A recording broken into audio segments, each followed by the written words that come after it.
تا حالا شده بخوای که وسایلای چرت و پرت تو بریزی دور اما نمیخوای دی اسپام بشن؟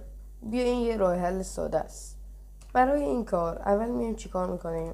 اول یه دونه اینجا میکنیم، یه دونه چست میذاریم، میشینیم یه هاپر میذاریم اینجا، یه دونه اینا، یه دونه اینا، نه ای بابا اشتباه شد، اینا میکنیم. حالا چیکار میکنیم؟ شما وقتی لوازم آیتمای بی خودتو مثل این و این میریزی اینجا، دیگه آیتما داخل لاوا و کاکتوس نمیره و نه هضم میشه، دی اسپام میشه، هیچ اتفاقی براش نمیفته چون تو چسته. حالا تو میگی ممکنه اینجا کریپر بترکه، تو چیکار میکنی؟ میای اینجا سرچ میکنی واتر باکت، یه دونه واتر باکت برمیداری، بعد میشینی یه دونه اونجا میزنی. خب یه دونه وود حالا مثلا برمیدارم اینجا.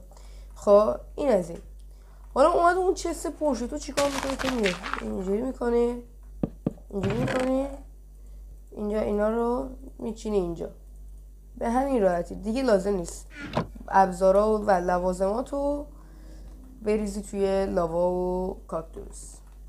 اگه خوشت اومد ساب کن.